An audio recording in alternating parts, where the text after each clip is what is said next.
As they say, communication is always critical. And no, this is not the beginning of relation therapy. This is about survival, right? So if you are part of any social community, then communication is important because you need to establish who you are in that group, what your role is, what your goals are as a team, and so forth and so on. Now, this can be your family, this can be a group of friends, it can be I don't know, a compound where you live, it can be any type of relationship. But that's always really, really important, okay? Now, nowadays we rely so much on electronic devices. We got our cell phones, we're texting, we're calling, we're apping, we got our internet on our computer, and we even got, handheld radios, we got satellite phones, all of that. Now, let's imagine a situation which is not odd at all, that all power goes down completely. How are you supposed to continue to communicate with the people that are important to you? Let's say your family, right? Now, normally, if you want to communicate without electronics, then you would have to have a proximity. In other words, you see the other person and you can talk to the other person.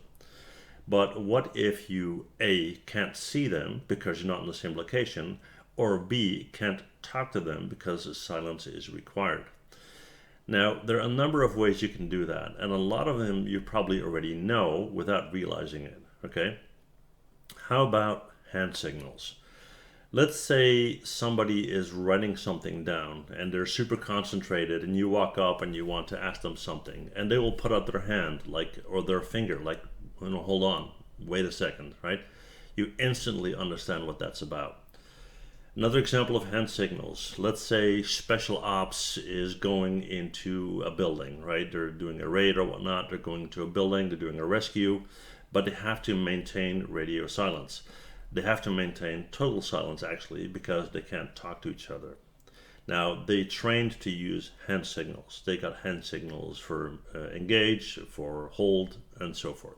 And if you've seen any type of war movie, then you've seen that happen, right? What about semaphores? Now, if you ever saw World War II movies where two ships on the ocean were communicating with each other, they would either use lamps, but again, we don't have any power, or they would use flags, so semaphore. Now, there's a complete semaphore alphabet, and I will do a video on that in the future, but it's basically a way to use two flags to spell out words and communicate without using any type of electronics, right? Now, you could still do Morse code, but in this case, you would use mirrors because you don't have any electricity. If you can use a mirror in combination with, for example, the sun, you could use Morse code. It's quite difficult though, but it is a possibility. What about dead drops? Now, that sounds like something from a James Bond movie, but believe it or not, you probably use dead drops all the time. And I'll give you an example. Let's say you're going on a short vacation and you want me to water your plants. You might say, well, listen, Mike, I put my key in the fake rock next to the door, right? So a dead drop involves a pre-agreed location where there's usually a physical item. It can be a key, it can be a letter, it can be anything, right? And in spy movies, they use dead drops because they don't want to be seen together in that same place because that's exposure and that's risky, right? In this case, because you're on vacation and I'm not on vacation with you, right? You want me to do your plants, so there you go. Now, this type of thing is something that you can talk about up front and agree with your family members. And the way you do that is by pre-agreeing markers. For example, if you approach the house and you see that the top left window is open, or the flag is out, or the flag is down, or the car is parked reversed, or anything like that, right? Then move on, don't go into the house, it's not safe, right? You can leave a marker on a tree, you can do anything you can come up with. But it's important that everybody understands these markers and they know what to do in case. You probably all heard that song, Tie a Yellow Ribbon Around the Old Oak Tree, right? Basically, that is a marker. It's something that tells you, hey, go home or don't go home. If you want to even make it more complicated, then you use markers in combination with dead drops.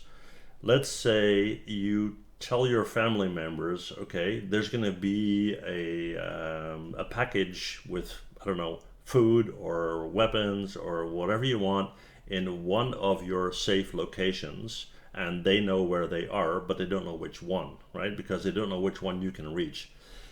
You can put a marker on a tree, on a mailbox, on a building, and preferably a marker that nobody else understands and nobody has the feeling, hey, I need to erase this, right? Across a simple type of specific smiley face, whatever it is, right? That will tell them, okay, whenever I see that signal, I know which location I need to go to and what to pick up.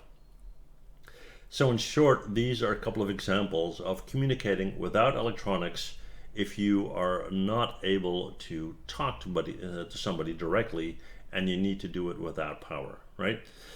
Yeah, hopefully it was helpful. If you want me to do a full video on the semaphore alphabet, let me know in the comments. And that's it. That's it for now. Thanks for watching. See you guys in the next one. Bye.